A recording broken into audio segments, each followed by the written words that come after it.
SSC two HSC সবার জন্য খুবই গুরুত্বপূর্ণ একটা টপিকস আজকে আলোচনা হবে, ত্রিকোণমিতির বিভিন্ন অনুপাতের মান নির্ণয়। এইচএসসিতে যারা আসো, এই যে আজকে যে টপিকসটা শেখাবো এটা যদি কেউ ক্লিয়ার না হও, আমার মনে হয় না তার দ্বারা ত্রিকোণমিতি, ক্যালকুলাস, জ্যামিতি কোনো কিছুই পারা সম্ভব না। যেখানে যাবা আটকায় যাবা। পোলার সমীকরণ, কার্তেশীয় সমীকরণ সব কিছু তৈরি করতে আজকে টপিকসটা লাগে। আর এসএসসি যারা আসো তাদের তো পরীক্ষায় সরাসরি চলে আসে এই টপিকসটা, খুবই গুরুত্বপূর্ণ।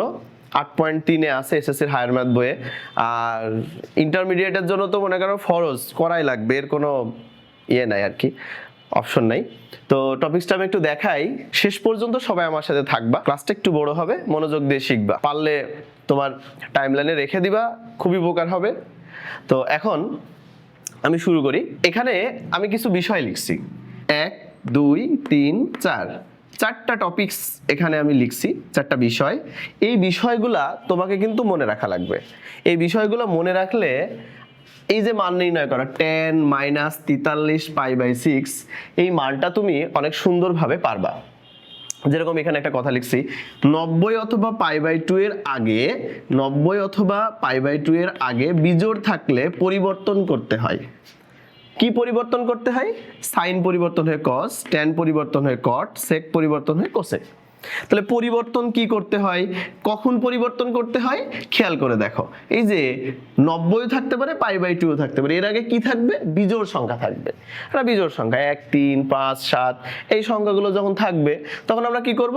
পরিবর্তন করব। পরিবর্তনটা কিভাবে হবে? কি পরিবর্তন হবে স্যার? পরিবর্তন হবে সাইন পরিবর্তন হয়ে cos হবে, tan পরিবর্তন হয়ে cot হবে, sec পরিবর্তন হয়ে cosec হবে। এটা কিন্তু তোমাকে অবশ্যই মনে রাখা লাগবে। এটা তুমি মনে রাখলে তাহলে পারবা। আর একটা সুন্দর কথা লিখছি, cos আর sec মাইনাস হজম করে। এখন বাকিগুলো কিন্তু হজম করবে না, হজম কিন্তু করতে হলে পেটের মধ্যে থাকা লাগবে, ঠিক আছে? আর একটা টপিকস আছে, সেটা হলো সরাসরি π/2 90 180। π/2 আর 90 একই জিনিস, পাই আর 180 একই জিনিস, একটা রেডিয়ানে একটা ডিগ্রিতে। তো এখন এই যে π/2 90 180 এর গুণিতক থাকলে +0 লিখতে হয়, +0 লিখতে হয়। আসলে কিভাবে কি লিখতে হয় এগুলো আমরা যদি মনে রাখতে পারি, এই জিনিসগুলো মনে রাখতে পারি, তাহলে এই অঙ্কগুলো আমরা অনেক সহজে করতে পারবো। আমি তোমাদের বেশ কিছু অঙ্ক দেখাবো, ইনশাআল্লাহ হয়ে যাবে। তো চলো আমরা অঙ্ক শুরু করি। এখানে tan - 43 π/6, এই যে মাইনাস, এই মাইনাসটা কিন্তু পেটের মধ্যে আছে। কোথায় আছে? পেটের মধ্যে আছে। এই মাইনাসটা কিন্তু পেটের মধ্যে আছে। তো মাইনাস যদি পেটের মধ্যে থাকে, আমি কি লিখছি যে cos আর sec মাইনাস হজম করে। tan কি মাইনাস হজম করে? tan তো মাইনাস হজম করে না। তাহলে tan যদি মাইনাস হজম না করে তাহলে কি করতে হবে? এই মাইনাসটা কিন্তু হজম করতে পারবে না। না পারলে কি করে? উগলায় দেবে, সামনে নিয়ে আসো, -tan 43 π/6। তাহলে মাইনাসটা আমি আগে নিয়ে আসলাম। এখন এই যে 43 π/6 এটাকে ভাঙতে হবে। এটা ভাঙার জন্য আবার ক্যালকুলেটর ব্যবহার করার দরকার নেই, কারণ ক্যালকুলেটর ব্যবহার করলে তো হলো না। ক্যালকুলেটর ব্যবহার করলে তো আমি এখান থেকে সরাসরি ক্যালকুলেটর তুলে মান বের করে দিতে পারতাম। এটা ক্যালকুলেটর তুলে সরাসরি মান দেয়। আমার যেখানে ক্যালকুলেটর থাকবে না, আমি সেই জায়গার জন্য অঙ্ক শিখছি। তো এখন বিষয়টা একটু খেয়াল করো, -tan 43 π/6 নিয়মটা খেয়াল করো। নিচে কত আছে? 6। ভাঙার নিয়মটা সবাই সুন্দর করে খেয়াল করবা। এই যে 6 আছে না, এই 6 ঘরের নামতা পড়বা।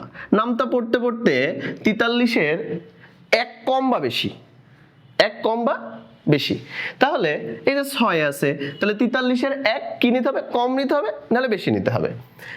6 কে 6, 6 2 12, 3 6 18, 6 6 36, 6 7 42, 6 7 42। খেয়াল করো, 6 × 7 = 42।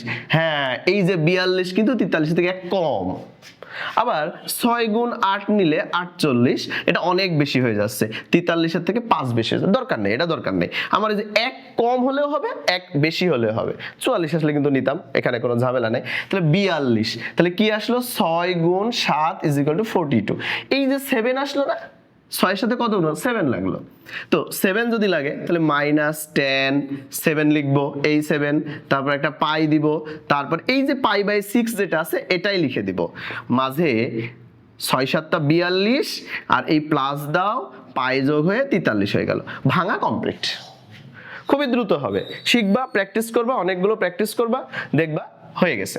এটা অনেক জায়গায় পাবা। এসএসসির হায়ার ম্যাথ বই 8.3 আছে, 8.3 দেখবা শুরুতেই 7 নাম্বার অঙ্ক এগুলো আছে, তুমি দেখবা পাবা। প্র্যাকটিস করবা সবাই। তো এখন এই যে বিষয়টা আমি লিখলাম, এই ভাঙাটা 2টা লাইন করছি, প্রত্যেকটা লাইন কিন্তু আমার মনে রাখা লাগবে, স্টেপ বাই স্টেপ কাজ করা লাগবে, ভুল করা যাবে না। tan কি মাইনাস, মাইনাস হজম করে কে? cos আর sec মাইনাস হজম করে। তাহলে tan কি?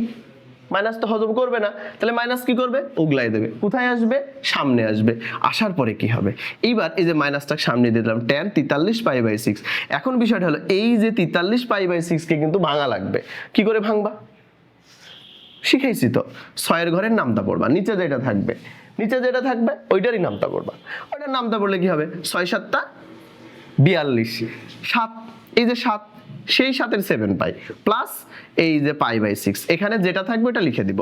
এখন মাঝে প্লাস দিব না মাইনাস দিব, এটা একটু বুদ্ধি খাটানোই লাগবে। কি 6 7 42 আছে তো 43, তাহলে যোগ 1, কম থাকলে প্লাস দিব, তাহলে যোগ করলে মিলে যাচ্ছে। আর যদি এটা বেশি হয়ে যেত তাহলে মাইনাস দিয়ে দিতাম। এইটুকু একটু বুদ্ধি খাটালে হয়ে যাচ্ছে। এইবার আসি আমরা ভালো জায়গায়, 3 নাম্বার লাইন করলাম এটা।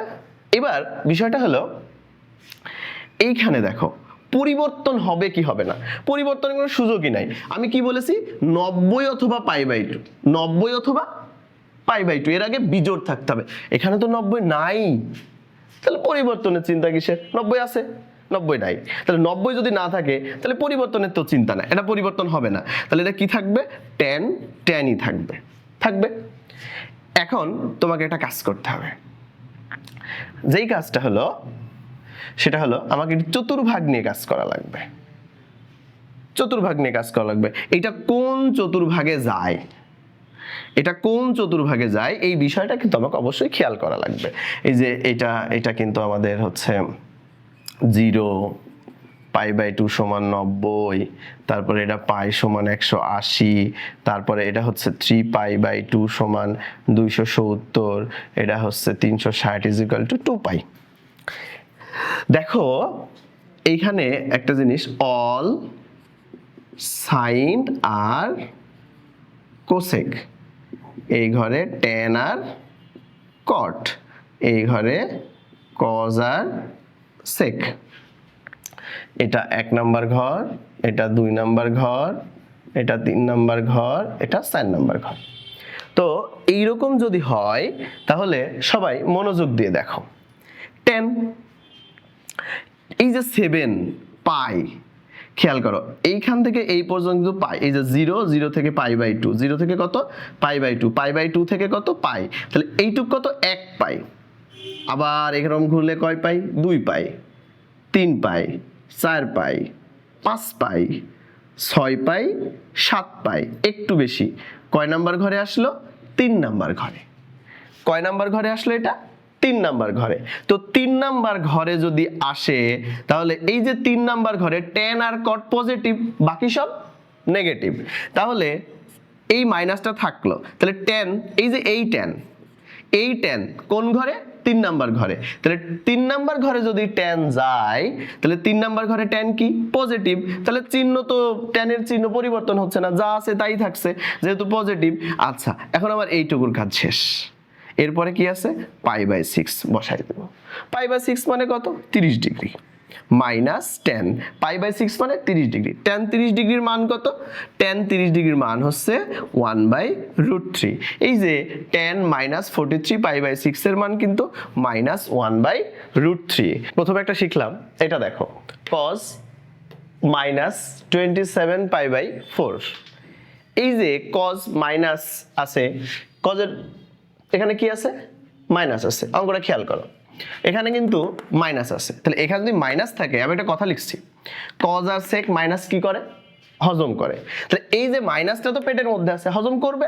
অবশ্যই করবে। তাহলে মাইনাস যদি হজম করে তাহলে এখানে আমি কি লিখতে পারি? cos 27 π/4। আগের অঙ্কে কিন্তু tan মাইনাস হজম করে নাই, সামনে দিয়ে দিছিলাম cos মাইনাস হজম করে, আমি যে লাইনটা লিখে দিয়েছি, cos ও sec মাইনাস কি করে? হজম করে। করে দিয়েছি। ভাঙার নিয়ম আগের বার যেটা করেছি সেম, একটু বিন্দু পরিমাণ পার্থক্য নাই। কিরকম পার্থক্য নাই সবাই খেয়াল করো, 4 নিচে 4 আছে, তাহলে আমি 4-এর ঘরের নামটা পড়বো, পড়ে এখানে যেটা আছে 1 কম বা বেশি নিব। তাহলে শুরু করো, 4 একে 4, 4 দুগুণে 8, 3 4 12, 4 7 28, 4 গুণ 7 সমান 28। দেখো আমি যখন 7 দিয়ে গুণ করলাম, তো 4-কে 7 দিয়ে গুণ করলে 28 আসছে, 27-এর থেকে 1 বেশি, কম বেশি সেটা ব্যাপার না, 1 দেখতে হবে, 1 কম বা 1 বেশি। তাহলে 4 7 28, তাহলে এটা ভাঙবো কিভাবে, cos এই যে 7, তাহলে কি লিখবো 7 পাই, তারপরে কত আসবে পাই/4। দেখো এই যে 4 7 28, 7 গুণ করছিলাম সেই 7 7 পাই, আর এই যে পাই/4 সেই পাই/4, মাঝে কি দিব মাইনাস দিব, 4 7 28 মাইনাস পাই করলে 27 মিলবে, হয়ে গেছে। এবার গোনা শুরু, 7 পাই গোনো, এই যে এখান থেকে শুরু 0, এখান থেকে শুরু, এখান থেকে এখানে আসো 1 পাই, এই যে পাই 1 পাই, আবার 2 পাই, 3 পাই, 4 পাই, 5 পাই, 6 পাই, বোঝা যায়।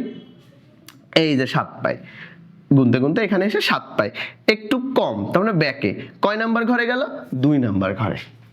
কয় নাম্বার ঘরে গেছে, এটা 2 নাম্বার ঘরে। 2 নাম্বার ঘরে সাইন আর কোসেক পজিটিভ, বাকি সব কি নেগেটিভ, তাহলে কস কি হবে, অবশ্যই নেগেটিভ, তাহলে সেই মাইনাসটা দাও। কস যেহেতু ঘরে নেগেটিভ, মাইনাস কস, এটুকুর কাজ শেষ, মাইনাসের কাজ শেষ। এবার কত বসবে পাই/4, পাই/4 মানে 45 ডিগ্রি, কয় ডিগ্রি 45 ডিগ্রি, cos 45 ডিগ্রির মান কত, মাইনাস থাকবে 1/√2। আমি যদি এইভাবে সব অঙ্কগুলা প্র্যাকটিস করতে থাকি তাহলে ইনশাল্লাহ ভালো কিছু হবে। আমি আরো 2টা অঙ্ক দেখাই, তোমাদের ভয় কাটবে। এই যে নিচের যে এটা আছে, এটা নিয়ে আমি আরো 2-1টা নিয়ম দেখাচ্ছি। সাইন 9π/2, এইটার মান কত, সাইন 9π/2, ভয়ের কিছু নেই। আমি একটা কথা বলেছি, সর্বপ্রথম মাইনাস তো নেই, হজম করার কোনো ব্যাপার নেই। আগে 2টা অঙ্ক করছি, 2টাতে কিন্তু হজম করার ব্যাপার ছিল, একটা হজম করছে একটা হজম করে নাই, টপিকটা তো লিখেই দিছিলাম যে কজ আছে মাইনাস হজম করে। এরপর কি করছি দেখো, সাইন 9π/2, সাইন কি 9π/2, তো সাইন 9π/2 দেখো সুন্দর করে লাস্টে আমি বলে দিয়েছি যে পাই/2, 90, 180 এর যদি গুণিতক থাকলে +0 লিখতে হয়, খুবই সহজ সিস্টেম। এখানে পাই/2 আছে না, আছে তো, তাহলে কি লিখবো, ভাঙা খুবই সহজ, তাহলে সাইন 9π/2 +0 হয়েছে। আরো একটা জিনিস আছে এখানে, দেখো সবাই ভালো করে, আরো একটা জিনিস আছে এখানে, সেটা হলো এই যে পাই/2 এর আগে বিজোড়, কি লিখছিলাম 90 অথবা পাই/2 এর আগে বিজোড় থাকলে কি করতে হয়, পরিবর্তন করতে হয়। তাহলে পাই/2 এর বিজোড় আছে, সাইন পরিবর্তন হয়, পরিবর্তন কিভাবে হবে, সাইন পরিবর্তনে কজ হয়, ট্যান পরিবর্তনে কট হয়, সেক পরিবর্তন হয়ে কোসেক হয়, তাহলে সাইন পরিবর্তনে কি হবে, কজ হবে, তাহলে আমি এখানে কজ লিখলাম, পরিবর্তন হলো, এই পর্যন্ত কাজ শেষ। এবার একটা ব্যাপার আছে, কোন চতুর্ভাগে যায় 9π/2, তাহলে গোনো, এবার কিন্তু পাই/2 কি আছে পাই/2, তো পাই/2 থাকলে তো ভয়ের কিছু নাই, পাই/2 মানে এইভাবে গুনবে, এই যে 0 থেকে এই যে পাই/2 এক ঘর, পাই/2 আবার পাই/2, তাহলে 1 2 3 4 5 6 7 8 9, তার মানে 0 আর যাচ্ছে না, প্রথম ঘর, প্রথম ঘরে কি অল পজিটিভ, তাহলে cos 0 ডিগ্রি চিহ্ন পজিটিভই থাকবে, cos 0 ডিগ্রির মান কত 1। এই যে এত সহজভাবে জাস্ট এই কয়টা লাইন আর এই ছকটা মনে রাখতে পারলেই কিন্তু সম্ভব এই ত্রিকোণমিতির গুরুত্বপূর্ণ মানগুলো বের করা। বারবার ঘুরে ঘুরে তুমি যদি ভিডিওটা দেখো তাহলে দেখবা খুব সহজেই অঙ্কগুলো পেরে যাচ্ছ, খুবই গুরুত্বপূর্ণ। যারা এসএসসিতে আসছো, ইন্টারমিডিয়েটে সায়েন্স নিবা ভাবছো, তাদের জন্য এগুলো তুমি না করলে আর দরকার নেই, হবে না সায়েন্স, তুমি ম্যাথ পড়তেই পারবা না, সম্ভব না তোমার ম্যাথ পড়া, এটা জানাই লাগবে। আবার তোমার এসএসসি পরীক্ষায় আসবে, আর ইন্টারমিডিয়েট যারা আসো, যারা এটা জানো না ভালোভাবে, ঝালাই করে নাও, অনেক উপকার হবে। সব জায়গায় লাগে, ক্যালকুলাসে লাগে, সরল রেখায় লাগে, বৃত্ততে লাগে, কণিকে লাগে, ত্রিকোণমিতি করতে লাগে, সব জায়গায় লাগে, এটা অবহেলার কোনো টপিকস না। আমি আশা করি সবাই দেখবা। আমি তোমাদের আরো একটা অঙ্ক দেখাই, তোমাদের যেন বিষয়টা খুব সহজ লাগে। নতুন একটা অঙ্ক তুলছি, sin 7 পাই, ভয়ের কিছু নেই। আমি তো বলছি সরাসরি পাই, পাই/2, 90, 180 এর গুণিতক থাকলে +0 লিখতে হয়। টেনশন তো লাগছেই না, কারণ sin 7π + 0, ওই যে বলেই দিছি তো, পাই/2, 90, 180 এর গুণিতক থাকলে, আগেরটা দেখলাম পাই/2 এর গুণিতক ছিল, এবার পাই এর গুণিতক, +0 লিখে দিয়েছি। সিম্পল, একেবারে সিম্পল একটা টপিকস। এখানে পরিবর্তনের কোনো জ্বালা আছে? বলেছিলাম কি পরিবর্তন কখন হবে? পরিবর্তন হতে হলে 90 আর পাই/2 এর আগে বিজোড় থাকা লাগবে। 90ও নাই, পাই/2ও নাই, তো পরিবর্তন কেমনে হবে? হচ্ছে না পরিবর্তন। তাহলে সাইন কি থাকবে? খেয়াল করো, সাইন কিন্তু সাইনই থাকবে। 7 আছে তো, কোন ঘরে যাই দেখো। এবার কিন্তু আবার পাই মানে এই পর্যন্ত, আর পাই/2 কিন্তু এই পর্যন্ত, এইটুকু 90, আর এই পুরোটুকু কত? পাই, পুরোটুকু পাই এই পর্যন্ত, এই যে 90, পাই/2 মানে 90, কিন্তু পাই মানে 180, তাহলে এই পর্যন্ত আসবে, এই যে এই পর্যন্ত। তাহলে 7 পাই, 1 পাই, 2 পাই, 3 পাই, 4 পাই, 5 পাই, 6 পাই, 7 পাই। কয় পাই? 7 পাই এখানে। তো আমার আর 0 আছে, বাড়ছে না। এটা 2 নাম্বার ঘরে। 2 নাম্বার ঘরে সাইন পজিটিভ, 0 বসাই দিলাম। যে ঘরে যাক সমস্যা নেই, কারণ সাইন 0। তাহলে এটা কি আসলো? সাইন 0। দেখো আমাদের সব কিছু বুঝলাম আমরা, কখন পরিবর্তন করতে হবে, পরিবর্তন করে কি হবে, কখন মাইনাস হজম করবে, এই যে এটা থাকলে +0 লিখতে হয়, একটা করে ফুল ক্লিয়ার। এই অঙ্ক নিয়ে আর কোনো জায়গায় সমস্যা হবে না। তুমি যদি এই 4টা অঙ্ক বুঝালাম, এটা ভালো করে দেখো। তোমরা যারা ভালো করে আরো প্র্যাকটিস করতে যাও, এসএসসির হায়ার ম্যাথ বইয়ের 8.3-এ 7 নম্বরে আছে, দেখবা ওগুলো আরো ভালো করে প্র্যাকটিস করবা, ক্লাস করার পরে দেখবা ভালো লাগবে। আচ্ছা, sin 0 ডিগ্রির মান কত? 0। ক্লাসটা টাইমলাইনে রেখে দিবা, অনেক উপকারে আসবে। আল্লাহ হাফেজ।